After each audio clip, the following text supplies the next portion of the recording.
नमस्कार, मैं हूं नगमा। ये है सच की पड़ताल। भारत चीन में लद्दाख स्टैंड ऑफ के बीच बीजिंग ने एक बार फिर से तनाव बढ़ा दिया है। चीन ने भारत के अभिन्न अंग अरुणाचल प्रदेश पर फिर अपना दावा करते हुए 30 जगहों के नए नाम, चीनी नाम जारी किए हैं। चीन ने अरुणाचल प्रदेश में स्टैंडर्डाइज्ड भौगोलिक नामों की एक सूची जारी की, जिसमें 30 जगहों के चीनी नाम हैं। चीन ने जिन 30 स्थानों का नाम बदला है, उनमें 12 पहाड़ हैं, 4 नदियां हैं, एक झील है, एक पहाड़ी दर्रा है यानी कि एक पास, और 11 रिहायशी इलाके और जमीन का एक टुकड़ा शामिल है। चीन ने इन नामों को चीनी अक्षरों में लिखा है। अरुणाचल का चीनी नाम जांगनान है। चीन इसे जांगनान कहता है। बीजिंग अरुणाचल को दक्षिणी तिब्बत का हिस्सा मानते हुए इस पर अपना दावा जताता है। चीन के सिविल अफेयर्स मंत्रालय ने अपनी वेबसाइट पर ये 30 नए नाम जारी किए हैं। ये चीन का एक और भड़काने वाला कदम है। भारत के विदेश मंत्रालय ने कहा है कि इससे यथास्थिति नहीं बदलती। विदेश मंत्री एस जयशंकर का कहना है कि आपके घर का नाम बदल देने से घर दूसरे का नहीं हो जाता। मैं आपके घर का नाम बदल दूं तो मेरा घर बन जाएगा क्या? अरुणाचल प्रदेश भारत का स्टेट है, पहले भी था, अभी भी है, आगे भी रहेगा। तो ये नाम बदलने से कुछ नहीं होता। हमारी सेना जो है वहाँ डिप्लॉय हो चुकी है। पिछले 7 सालों में वैसे ये चौथी बार है कि चीन ने अरुणाचल की जगहों के चीनी नाम जारी किए हैं। सबसे पहले अप्रैल 2023 में अरुणाचल की 11 जगहों के चीनी नामों की लिस्ट जारी की गई थी। 2021 में जारी दूसरी लिस्ट में 15 नाम थे और 2017 में पहली लिस्ट निकाली गई थी, जिसमें 6 नाम बदले गए थे। यानी कि 3 लिस्ट निकल चुकी है। इसकी शुरुआत 2017 में हुई, उसके बाद 2021 में, और फिर तीसरी लिस्ट 2023 में जारी की गई थी, अप्रैल 2023 में। और अब जो ये लिस्ट है, ये चौथी लिस्ट है जिसमें 30 नाम बदले गए हैं। लेकिन अभी चीन की इस हरकत के क्या कारण हैं? क्यों शी जिनपिंग फिर भारत को उकसा रहे हैं? दरअसल हाल ही में प्रधानमंत्री मोदी अरुणाचल के दौरे पर थे और वहां पर उन्होंने सेला टनल का उद्घाटन किया, जो 13,000 फीट की ऊंचाई पर बना टनल है और भारत की सुरक्षा की दृष्टि से ये बहुत अहम माना जाता है। ये अरुणाचल प्रदेश को असम से जोड़ता है। चीन ने हमेशा की तरह प्रधानमंत्री के इस दौरे पर कूटनीतिक विरोध जताया। माना जा रहा है कि सीमा पर भारत की तैयारी से चीन में बौखलाहट है। I think the Chinese have certainly realized that here in India we have a government which is not compromising anything, especially with regard to our territorial integrity and also the extraordinary efforts to secure our border. चीन के इस हरकत पर असम के मुख्यमंत्री ने भी बहुत सख्त प्रतिक्रिया जताई है और उनका कहना है कि भारत चीन की 60 जगहों के नाम बदल डाले। I think government of my demand that my request to government of India that we should give 60 geographical names to the Tibetan area of site. So it should be always tit for tat, but I don't want to comment because it is a policy decision of government of India. But if they have named 30, we should name 60. Thank you, sir. Arunachal में चीन की हरकतों पर कांग्रेस ने मोदी सरकार पर आरोप लगाया है। मल्लिकार्जुन खड़गे ने एक्स पर लिखा कि चीन के साथ 19 दौर की द्विपक्षीय बातचीत के बाद भी प्रधानमंत्री चीन पर इस तरह की उलझुल हरकतों को रोकने के लिए कोई कूटनीतिक दबाव नहीं बना पाए हैं। अरुणाचल भारत का हिस्सा है, इसे दुनिया मानती है। हाल ही में अमेरिकी विदेश मंत्रालय के प्रवक्ता वेदांत पटेल ने इसे दोहराया था और इस पर चीन का यह कहना था कि भारत और चीन अपना मसला खुद सुलझा सकते हैं, अमेरिका को इसमें दखल देने की जरूरत नहीं है। बिल्कुल सही, भारत भी यही कहता रहा है और भारत शांतिपूर्ण द्विपक्षीय बातचीत से समस्या का हल भी चाहता है। लेकिन चीन धीरे धीरे भारत की जमीन को अपने क्षेत्र में लेने की लगातार कोशिश में लगा हुआ है, जिसे अंग्रेजी में एक शब्द है सलामी स्लाइसिंग कहते हैं। यानी धीरे धीरे जमीन का हिस्सा वो अपने में जोड़ने की कोशिश में लगा है। जून 2020 में चीनी सैनिकों ने लद्दाख में भारतीय सेना पर हमला किया। तब से दोनों देशों के कोर कमांडरों की 4 साल में 21 राउंड की बातचीत हुई है। लेकिन नतीजा क्या? भारत डिसएंगेजमेंट की बात करता है, चीन सेना की तैनाती बढ़ाता रहता है, तनाव बढ़ाता रहता है और भारतीय क्षेत्र के चीनी नाम जारी करता रहता है। क्या ये शांति की चाह रखने वाले पड़ोसी का काम हो सकता है? तो यही इस समय चर्चा भी है हमारी, जिसके लिए हमारे साथ जुड़ रहे हैं कूटनीति विशेषज्ञ ब्रह्मा चलानी। ब्रह्मा, ये जो अभी एक प्रोवोकेशन है, हालांकि ये पहली बार नहीं है, ये चौथी लिस्ट है। 2017 में पहली लिस्ट आई, फिर एक और लिस्ट आई, फिर एक और लिस्ट आई और हर बार नामों की संख्या बढ़ती रही। इस समय 30 नाम जारी किए हैं। भारत ने अपना स्टैंड दोहराया है, लेकिन इस प्रोवोकेशन के कारण इस समय क्या? पिछले कुछ महीनों से ये जो प्रोवोकेशंस हैं वो बढ़ गए हैं। क्यों बढ़े हैं इसके बारे में कोई क्लियर एनालिसिस पॉसिबल नहीं है, क्योंकि जिस तरह से चीन की पॉलिसी परस्यू होती है उसके पीछे कई बार कोई लॉजिक नहीं होता है। वो अगर कोई अपॉर्चुनिटी उनको मिलती है प्रेशर डालने की, तो वो अपॉर्चुनिटी सीज करते हैं। इस समय उनको पता है कि भारत का जो फोकस है नेशनल इलेक्शंस पर है, तो इस समय भारत काफी कमजोर है, क्योंकि सरकार का फोकस एंटायरली इलेक्शंस पर है। और पहले भी हमने देखा है कि जब भारत इलेक्शंस पर फोकस्ड होता है तो चीन के लिए एक अपॉर्चुनिटी बनती है, जो अपॉर्चुनिटी चीन ने पहले भी यूटिलाइज की है। इस समय आपको लग रहा है कि चूंकि इलेक्शंस का माहौल है इसलिए चीन ये कर रहा है, या दूसरी तरफ ये भी कहा जा रहा है कि चूंकि बॉर्डर पे हमारी तैयारी, इंफ्रास्ट्रक्चर बढ़ाया गया है और ये सरकार, जैसे सरकार की तरफ से कहा गया कि ये सरकार बहुत प्रोएक्टिव है बॉर्डर्स पे इंफ्रास्ट्रक्चर को मजबूत करने में। और अभी हाल ही में प्रधानमंत्री ने सेला टनल का उद्घाटन किया, जो कि अरुणाचल को असम से जोड़ता है। उस पे चीन ने हमेशा की तरह एक कूटनीतिक डिप्लोमैटिक प्रतिक्रिया और अपना एतराज जताया। ये एक प्रोवोकेशन इस समय है, या ये लगता है कि वहां पर जिस तरह के डेवलपमेंट्स हो रहे हैं उसकी वजह से चीन का अग्रेशन और एक्सपेंशनिज्म बढ़ा हुआ है? इसमें दो बातें हैं नगमा। पहली बात तो इंफ्रास्ट्रक्चर डेवलपमेंट तो एक बहुत स्लो प्रोसेस है।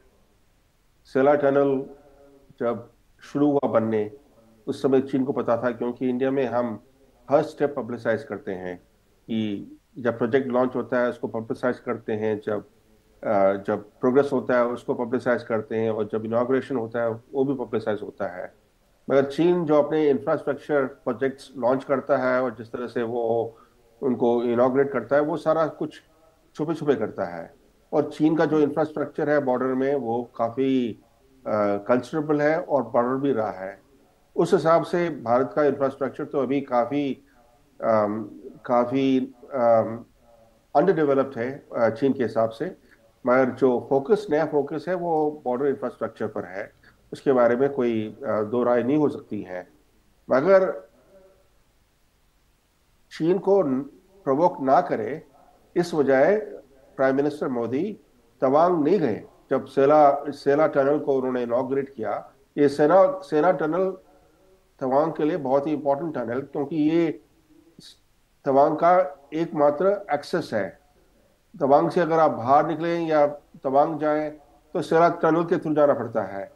मगर मोदी ने इस टनल को इनॉग्रेट किया तवांग से नहीं, तवांग से हट के। तो इससे साफ एक सिग्नल भेजा भारत ने कि वो चीन को प्रोवोक करने की कोशिश नहीं कर रहा है।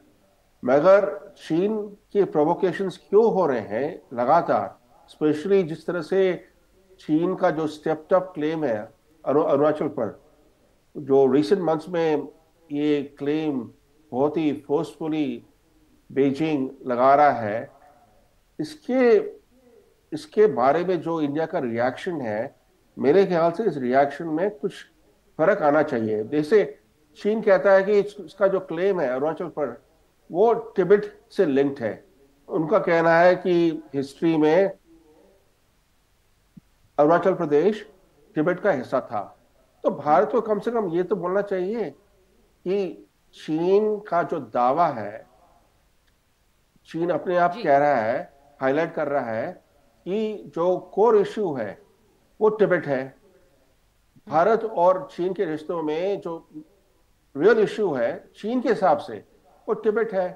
कम से कम तिब्बत पर तो फोकस करना चाहिए, क्योंकि चीन अरुणाचल प्रदेश को साउथ तिब्बत कह रहा है।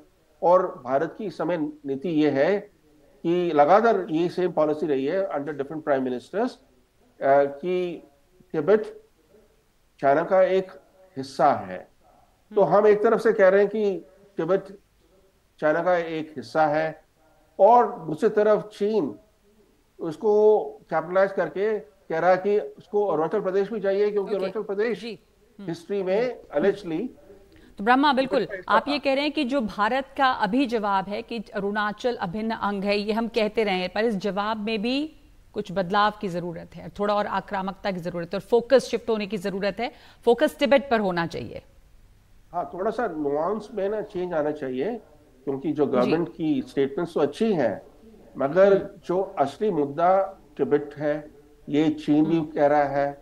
तो कम से कम हमें अपने तिब्बत पॉलिसी पर थोड़ा सा हल्का सा चेंज लाना चाहिए, और ये कहना चाहिए पब्लिकली कि चीन एडमिट करता है कि तिब्बत कोर इश्यू है भारत चीन रिश्तों में।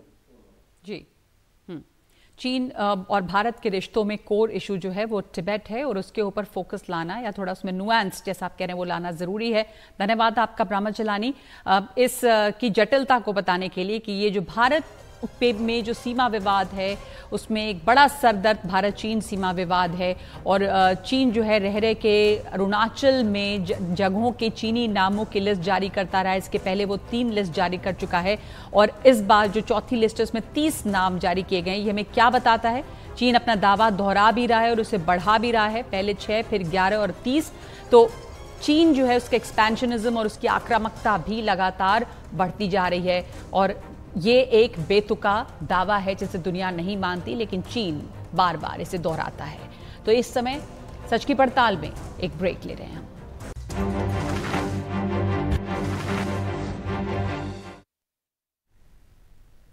इजरायल और हमास का युद्ध लगातार अपने इलाके से बाहर जा रहा है। ये खतरा बना हुआ है कि वो दूसरे इलाकों में भी फैलेगा और फैल रहा है। ईरान और सीरिया के अधिकारियों का दावा है कि दमिश्क में इजरायल ने ईरान के वाणिज्यिक दूतावास पर हमला किया है, जिसमें 7 अधिकारी मारे गए हैं। ईरान ने जवाबी कार्रवाई की चेतावनी दी है। इस बारे में जानकारी दे रहे हैं हमारे सहयोगी उमाशंकर सिंह। सीरिया की राजधानी दमिश्क में अपने कॉन्सुलेट पर हमले के बाद ईरान ने बदले की कार्रवाई की बात की है। इस बाबत ईरान की तरफ से कई बयान आए हैं। ईरान के विदेश मंत्री हुसैन अमीर अब्दुल्लाहियां ने इस हमले को अंतर्राष्ट्रीय नियम और समझौतों का उल्लंघन बताया है, क्योंकि हमला जो है वो राजनयिक इमारत पर किया गया है, हमला कॉन्सुलेट पर किया गया है। ईरान विदेश मंत्रालय के प्रवक्ता ने कहा है कि हमले का जवाब कब और किस रूप में दिया जाएगा ये ईरान अपने हिसाब से तय करेगा। वहीं सीरिया में ईरान के राजदूत ने कहा है कि तेहरान का जवाब जो है वो एक निर्णायक जवाब होगा। इजराइल हमास युद्ध में सीधे कूदने से ईरान जो है वो अब तक बचता आया है, लेकिन जिस तरीके से उसके कॉन्सुलेट को निशाना बनाया गया है, उसके मिलिट्री कमांडर्स की मौत हुई है, उसके बाद ईरान की तरफ से जवाबी कार्रवाई के पूरे संकेत जो हैं वो दिए जा रहे हैं। इससे इस पूरे इलाके में, मध्य पूर्व में युद्ध के फैलने का जो खतरा है वो बहुत ही अधिक बढ़ गया है। काफी चिंताएं जो हैं वो जताई जा रही हैं। दमिश्क में हुए हमले के पीछे इजराइल का हाथ बताया गया है, और इस हमले में कई लोगों की मौत हुई है। Syrian observatory for human rights के मुताबिक इस हमले में 11 लोगों की मौत हुई है, जिसमें 8 ईरानी हैं, 2 सीरियाई हैं और 1 लेबनानी नागरिक जो हैं वो शामिल हैं। ईरान की तरफ से जारी बयान के मुताबिक हमले के समय कॉन्सुलेट में ईरान रेवोल्यूशनरी गार्ड कोर के कई सैन्य सलाहकार जो हैं वो मौजूद थे। जिन ईरानियों की मौत हुई उनमें ईरान के 3 बड़े मिलिट्री कमांडर जो हैं वो शामिल हैं। ईरान रिवॉल्यूशनरी गार्ड के कुद्स फोर्स के senior commander brigadier general Mohammad Reza Zahedi की तो मौत हुई है, उनके डिप्टी जनरल मोहम्मद हादी हजरिया हिमी और जनरल हुसैन अमीनुल्लाह के भी मारे जाने की खबर है। ये सभी कमांडर सीरिया और लेबनान में ईरान के ऑपरेशंस देख रहे थे। ये भी कहा गया है कि ये कमांडर हिजबुल्लाह जैसे ईरान के प्रॉक्सी के साथ कोऑर्डिनेट करते थे और जब ये मिल रहे थे उसी वक्त जो है ये हमला किया गया, जिसमें कि इनकी मौत हुई है। इजराइल सीरिया और लेबनान में ईरान के समर्थन वाले सैन्य गुटों के ठिकाने पर पहले भी हमले करता रहा है, लेकिन ये पहली बार है कि उसने ईरान के दूतावास के हिस्से को निशाना बनाया है। सीरिया के विदेश मंत्री फैसल मिकदाद ने इसे आतंकवादी हमला करार दिया है और कई और देशों से भी प्रतिक्रियाएं आई हैं, जिसमें रूस ने भी इजराइल के इस हमले की कड़ी निंदा की है। अमेरिका की तरफ से कहा गया है कि इलाके में तनाव और युद्ध भड़काने जैसी किसी भी बात को लेकर बहुत ज्यादा चिंतित है। जाहिर सी बात है कि अमेरिका की लगातार कोशिश रही है कि युद्ध जो है वो ज्यादा फैले ना। उसने तमाम कोशिश भी की है, कई बार ब्लिंकन ने दौरा भी किया है मध्य पूर्व का, लेकिन ये जो डेवलपमेंट है वो काफी चिंताजनक है और इसी बात को रिफ्लेक्ट करता है अमेरिका की तरफ से आया बयान। हालांकि जब इजराइल डिफेंस फोर्स के से इस हमले के बाबत पूछा गया तो उसका जवाब था कि विदेशी मीडिया की रिपोर्ट पर आईडीएफ टिप्पणी नहीं करेगी।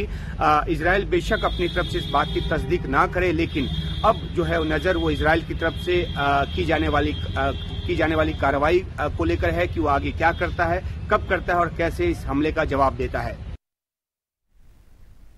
और अब आज का razor sharp question of the day. Hello moto. Motorola Bharat का सबसे अच्छा 5G स्मार्टफोन ब्रांड।